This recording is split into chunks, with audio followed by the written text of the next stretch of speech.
This series, examining how to be a successful owner-operator, is brought to you by Michelin Canada. Michelin, a better way forward.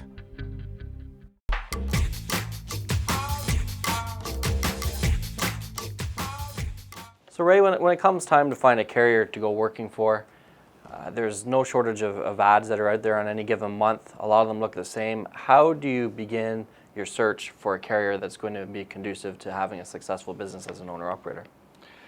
It's not easy. You really have to do your homework.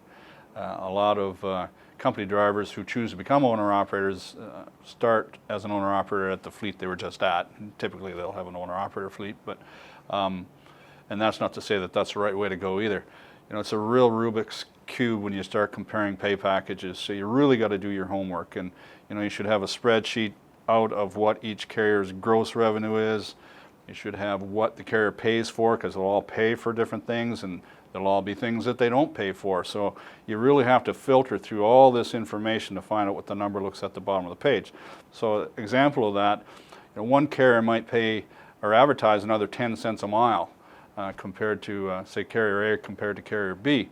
But that 10 cents a mile looks huge, especially if you're, you know, doing 120,000 miles a year. That's $12,000.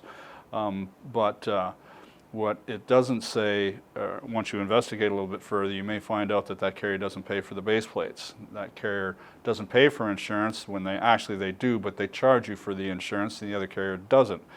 There could be some IFTA decals in there that, you know, the 10 cent a mile carrier doesn't pay for, but the cheaper one does. And when you end up going through all the numbers, you find out that the carrier that actually pays a dime a mile less, it will likely result in more money in your pocket because they're picking up more of those expenses. So one of the key things is don't get enamored by that top line. I mean, we all get all gooey-eyed over these big gross numbers, but what you're really looking for is what's at the bottom of the page and what's going to be left for you. So that's something that you can do with a spreadsheet, and just itemize everything that it takes to operate that vehicle and see who's paying for what. Now, when you go in and you talk to a recruiter, what are some of the questions that you should have of the recruiter? Because the interview process should be a two-way process, correct? Absolutely. You know, at the end of the day, the carrier is your customer. You know, as far as I'm concerned, whoever pays the check to whoever, that's their customer. But it's also a business relationship, and the carrier is smart enough to know that a lot of them are smart enough to know that their owner-operators need to be successful if they're going to be successful. So it's also a partnership. So some of the questions I encourage people to ask is to ask the recruiter what their turnover rate is. If they don't know what their turnover rate is, then they're not measuring it, and quite likely they don't really care, and that's a bad sign.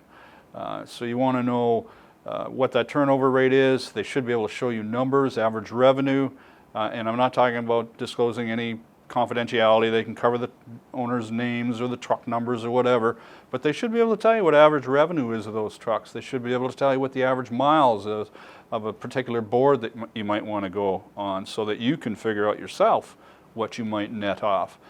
They should be able to reveal a number of the statement items that they pay their owner-operators to you, so that you can do your homework and decide whether that's a good place for you to be at. And if they're not willing to disclose those things, typically there's a reason for it. Then of course on top of that, you need to see the contract and see exactly what's entailed in that contract. What's the size of the holdback? How long are they going to keep the holdback should you decide that that's not the best place for you? Do they pay interest on their holdbacks? Are there maintenance escrows? Some companies demand maintenance escrows, and do they pay interest on those amounts of money that they keep? So there's a lot of intricacies, and it's granular money. This business is tough, but it's really tough for those people who don't think of what I call the power of big numbers. 1 cent a mile doesn't sound like a whole lot, but if you do 12,000 miles a month for a year, you know, that's $1,400. It's a lot of money. So those cent-and-a-half, couple cent items that are on at comparison at the end of the year will add up to significant dollars. Is there a set number of carriers that you should interview with before you decide who to go work for? Or does it vary? If the first company puts forth an offer that you know will make you profitable, is it okay to jump at that offer? I wouldn't advise that. I'd advise folks to look around. You know, the industry has a pedigree, and there are the creme de la creme companies out there that a lot of people do very well at. They've got very low turnover. You know, you want to. It's typically going to be those companies that have very low accident rates. They've got clean equipment. They're a very disciplined company. So, you know, it's hard to just jump at the first one and without really looking at some comparison companies to see how they all, you know, one stacks up against the other. And once you have found a carrier to go work for, what can you do to make sure that it works out? I think you've got to do your part in these things. It's a business relationship. So, you know, a legitimate question when you're interviewing a carrier would be, what mechanism do you have in place if I have a conflict? If I have a question, if I have a discrepancy on my statement, who do I talk to on that? If during this whole process, the miles that you offer me aren't there, like what can I do when I see things are starting to go sideways? Because typically if the carrier sees things going sideways with the relationship with the owner-operator, they're going to get on it pretty quick. So conversely, that you need to have or understand what mechanisms are in place for you to go and talk to somebody if you're not getting the things that you thought were there when you signed onto that carrier.